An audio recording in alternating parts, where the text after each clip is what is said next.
Room నిండితే నేను side కూడా మరి అఖిలాండ కోటి బ్రహ్మాండ నాయకి అది బలశక్తిలోకి పోతాము వారు రేణికాయల్లమ్మ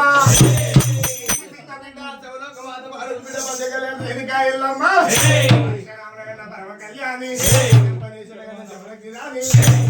రేణికాయల్లమ్మ జీవిత చరిత్రలో చూసినట్టయితే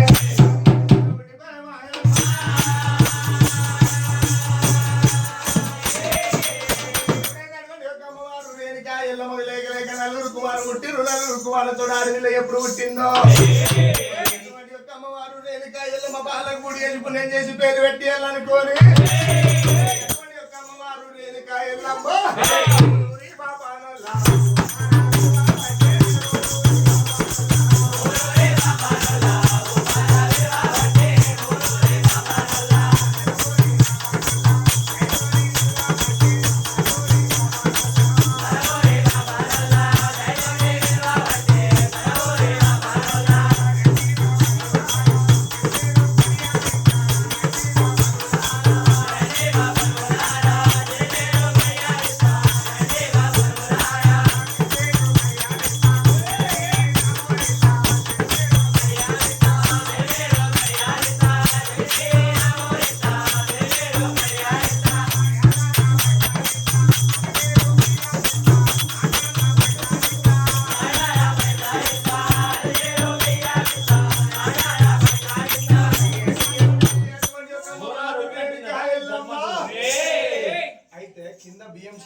కూర్చుంటది అలా కొద్దిగా బియ్యం పోసారు ఆ బోనం పెట్టిన వాళ్ళు దాన్ని 10 సార్లు అటు ఇటు జరిపారు. ఎట్టున్నది ఇప్పుడు బోనం నీది ఎక్కుందా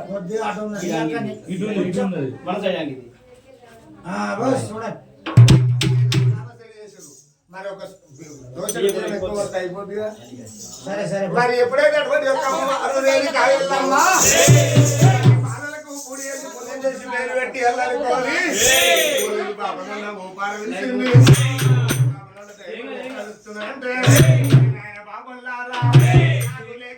నలుగురు కుమారు పుట్టింది. నలుగురు కుమారుతో అడవిలో పుట్టింది.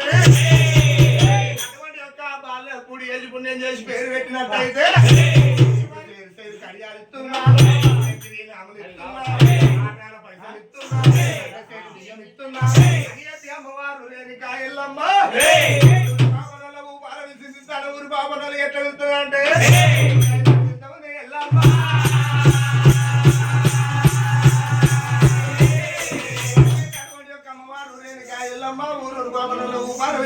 ఊరు బాబనలు ఐదు ఎప్పుడు పిలిచిందో ఊరు బాబనలు పంచంగాల కట్ట సేద పట్టుకొని రేణికాయల్లమ్మ మేడ ఏరవచ్చిర్రు. ఎటువంటి యొక్క 5 బాపనలు పంచంగాల కట్ట తీసిర్రు. బాల చేతి లోపల పెట్టి పంచంగాల కట్టను ఎప్పుడు అడుగుతున్నారు. అటువంటి యొక్క బాలకి పేరు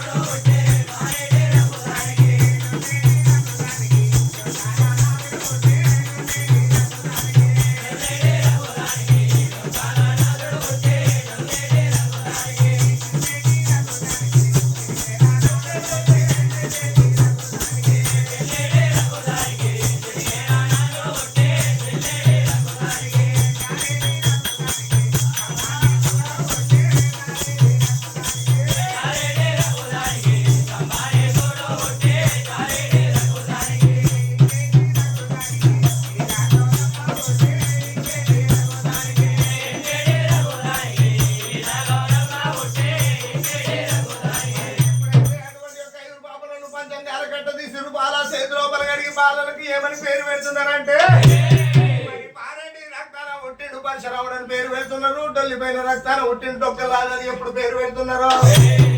చిల్లిపోయిన రక్తాన ఉట్టిండు చిట్కెళ్ళ అల్లుడని పేరు పెడుతున్నారు. రక్తాన ఉట్టిండు జంపాలేసిన పేరు పెడుతున్నారు. కుమార్లతో అడవిలో పుట్టింది. అడవిళ్ళకి మరి ఏమని పేరు పెడుతున్నారంటే ఇంకిపోయిన రక్తాన పుట్టింది. ఎవరో మరి పేరు పెట్టామని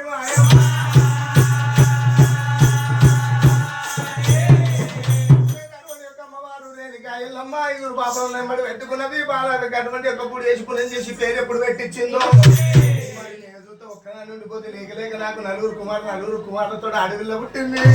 వాళ్ళని పెంచి పెట్టేయాలంటే నా ఒక్కదాంతో కాదనుకోని అమ్మవారు రేణుకా ఎల్లమ్మ